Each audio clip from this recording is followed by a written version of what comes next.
अस्सलाम वालेकुम दोस्तों, कैसे हैं आप? उम्मीद है सब लोग खैरियत से होंगे।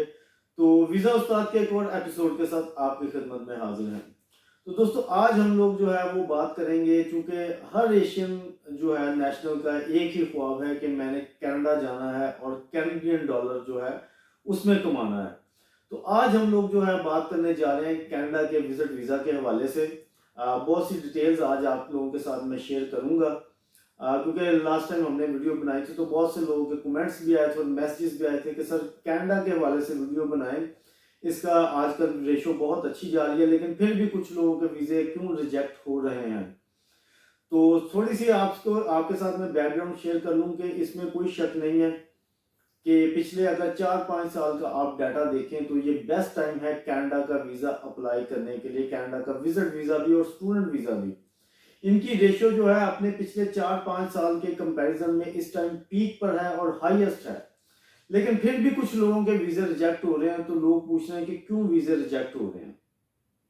तो आज मैं बात करूंगा कि जब आप वीज़ा अप्लाई करते हैं तो कौन सी जो है 1-2-3 मेजर गलतियां हैं जो आप कर रहे हैं जिसकी वजह से विजिट वीज़ा आपका रिजेक्ट हो रहा है।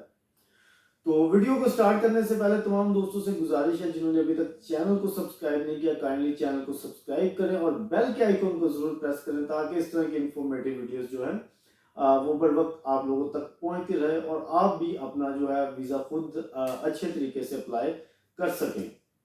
आप सब लोगों को पता है कि जो है कनाडा का विजिट वीज़ा हर पाकिस्तानी, हर इंडियन, हर नेशनल का ख्वाब होता है जी ये हासिल करना।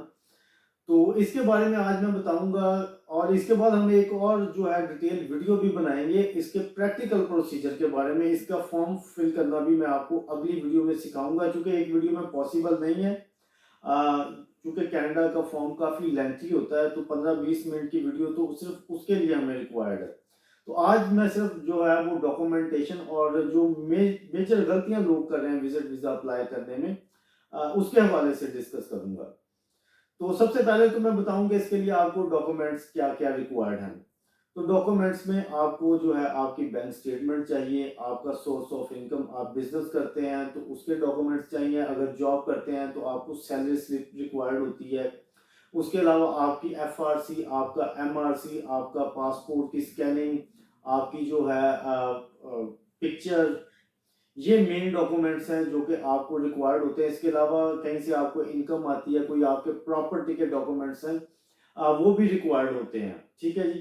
तो ये हैं जी इसके मेन मेन डॉक्यूमेंट्स जो कि मैंने अभी आपको बताए हैं। और गलती मैं आपको बताता हूँ जो सबसे बड़ी गलती इस टाइम लोग कर रहे हैं। सबसे देखिए 3 तरह की चीजें होती हैं जी जो कि कैनेडियन इमिग्रेशन वाले देखते हैं।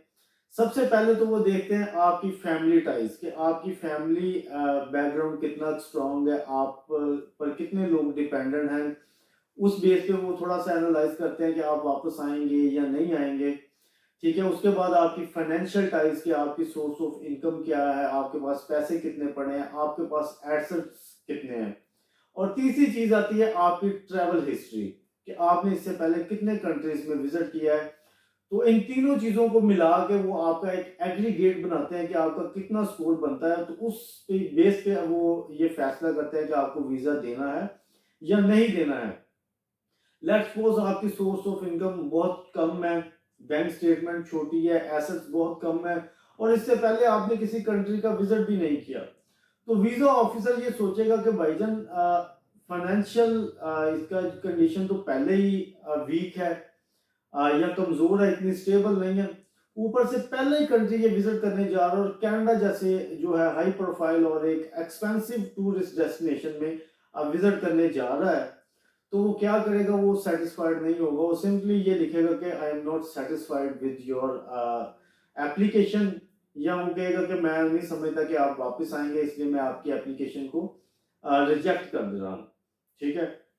तो उसमें कौन सी चीजें हैं जिनको आप मद्देनजर रख के जो है अपने वीजा रेशो को बेहतर बना सकते हैं। सबसे पहले तो फैमिली टाइज में जो है आप अपना एमआरसी और एफआरसी मस्ट अटैच करें, ताकि उनको पता चले कि इनके फैमिली मेंबर्स हैं जो इन पे डिपेंडेंट हैं, इसलिए इसको वापस आना पड़ेगा। दूसरी जो सबसे बड़ी गलती आजकल लोग क्या कर रहे हैं, वो ये कर रहे हैं कि वो चूंकि विजिट वीजा अप्लाई करना होता है, उन्होंने सुना होता है जी बैंक स्टेटमेंट बहुत हैवी चाहिए, बहुत ज़्यादा बैंक में पैसे होने चाहिए, जो कि मैं समझता हूँ कि ये एक गलत मिथ है। पैसे आपके अकाउंट में रीज़नेबल ज़रूर होने चाहिए, लेकिन बहुत ज़्यादा या करोड़ों की अमाउंट होने की ज़रूरत नहीं है। मेरी राय में 5-6 हज़ार यूएस डॉलर भी अगर आपके अकाउंट में पड़े हैं तो इट्स इनफ। लेकिन गलती लोग क्या कर रहे हैं, गलती लोग ये कर रहे हैं कि एकदम जो है बैंक स्टेटमेंट को बूस्ट करने के वाले से उसमें एकदम पैसे फेंक देते हैं, पैसे डंप कर देते हैं। उससे क्या होता है, उससे वीजा ऑफिसर के माइंड में डाउट आ जाता है कि एकदम वीजा अप्लाई करने से कुछ दिन पहले इसके बैंक में इतने सारे पैसे आ रहे हैं, जबकि इससे पीछे इसकी स्टेटमेंट देखें तो इतनी बड़ी अमाउंट कभी इसको आज तक आई ही नहीं है। तो वो फौरी तौर पे उसका माइंड क्लिक करता है कि नहीं, ये इसने सिर्फ वीजा अप्लाई करने के लिए ऐसा किया। तो करना आपने क्या है, आपने करना यह है कि आपका जो सोर्स ऑफ इनकम है, सबसे पहले तो सोर्स ऑफ इनकम को ज़हन में रखें कि अगर आपका सोर्स ऑफ इनकम जो है वो 500 यूएस डॉलर से कम है, तो ये वीज़ा आप अप्लाई मत करें। ये वीज़ा 100% रिजेक्ट होने के चांसेस हैं। 500 यूएस डॉलर से ज़्यादा अगर आपकी मंथली इनकम है, देन आप ये वीज़ा अप्लाई करें, अदरवाइज वीज़ा अप्लाई ना करें। दूसरी चीज़ ये, आपकी जो सोर्स ऑफ इनकम है, जो आप मंथली सैलरी उनको बता रहे हैं या मंथली इनकम आपको बता रहे हैं, उसमें और आपकी बैंक स्टेटमेंट में एक रिलेशन होना चाहिए। मतलब कि आप उनको बता रहे हैं मेरी माहाना इनकम जो है वो 2.5 लाख है, तो एकदम आपके अकाउंट में आप डाल रहे हैं 30 लाख रुपया, तो ये चीज़ जस्टिफाई नहीं करती। अब आप देखें ना, अगर आपकी पाकिस्तानी रुपीस में 2-2.5 लाख रुपया जो है वो इनकम है, तो उसमें 50-60-70 लाख, 1 लाख, सवा लाख आपका खर्चा होगा, बचा के 70-80 हज़ार या 1 लाख जो है वो बचा रहेगा आपके बैंक अकाउंट में। लेकिन आप क्या करते हैं, बैंक स्टेटमेंट को ज्यादा शो करने के चक्कर में बहुत ज्यादा पैसे इकट्ठे डाल देते हैं। ये काम नहीं करना आपने। आपकी बैंक स्टेटमेंट में और आपकी जो है वो सोर्स ऑफ इनकम का एक रिलेशन होना चाहिए। वो एक चीज दूसरी चीज को जस्टिफाई करनी चाहिए, ठीक है। और दूसरी चीज ये कि आपकी source of income 500 US dollar monthly से ज्यादा होने चाहिए। अगर ये काम आप कर लेते हैं तो मैं आपको बता दूं कि वीजा लगने की रेशियो आपकी 80% तक बढ़ जाएगी। 100% तो नहीं कह सकते, क्योंकि इन कंट्रीज के वीजे फिर भी इतने आसान नहीं होते। लेकिन ये सबसे बड़ी गलती है जी, जो आजकल लोग कर रहे हैं, जिसकी वजह से वीजा रिजेक्ट हो रहा है। तो आपने जब भी अप्लाई करना है, सबसे पहले तो इनकम आपने देखनी है कि आपकी 500 यूएस डॉलर से ज्यादा है या नहीं है। दूसरी ये है कि आपकी सोर्स ऑफ इनकम और बैंक स्टेटमेंट में एक जो है रिलेशन होना चाहिए, ठीक है। या आप चाहें तो उससे पहले हमसे भी असेसमेंट करवा सकते हैं, कंसल्टेशन कर सकते हैं कि मैं वीजा अप्लाई करूं या ना करूं। उससे ये होगा कि हम आपको असेसमेंट करके आपके चांसेस बता देंगे, और इससे ये होगा कि आप किसी भी नुकसान से बच सकेंगे। तो ये सारी डिटेल थी जी कनाडा विजिट वीजा के डॉक्यूमेंटेशन और उसकी जो है, जो कि सबसे मेजर गलती आजकल लोग कर रहे हैं, उसके हवाले से मैंने सोचा आप दोस्तों के साथ सारी डिटेल शेयर की जाए। इसके बाद भी आप लोगों की कोई क्यूरी हो, कोई क्वेश्चन हो, तो आप जो है कमेंट बॉक्स में भी लिख सकते हैं, और मुझे व्हाट्सएप नंबर भी मैं आपकी स्क्रीन पर भी आ रहा है और मैं वीडियो के डिस्क्रिप्शन में भी डाल दूंगा, ताकि आप लोगों को कोई परेशानी ना हो।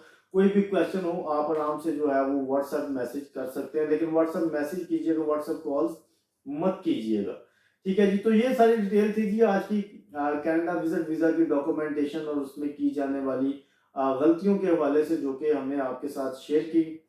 और तमाम दोस्तों से फिर गुजारिश करूंगा कि अगर आपने अभी तक चैनल को सब्सक्राइब नहीं किया तो काइंडली चैनल को सब्सक्राइब करें और बेल के आइकन को जरूर प्रेस करें, ताकि इस तरह की इंफॉर्मेटिव वीडियोस जो हैं वो बर वक्त आप लोगों तक पहुंचती रहें। और अगर आप भी चाहते हैं किसी कंट्री के विजिट वीजा के हवाले से हम लोग वीडियो बनाएं, तो वो भी हमें कमेंट बॉक्स में लिखें, हम उस कंट्री की वीडियो जरूर बनाएंगे। तो दोस्तों ये था जी आज का ब्लॉग। नेक्स्ट ब्लॉग तक के लिए मुझे इजाजत दें। खुदा हाफिज।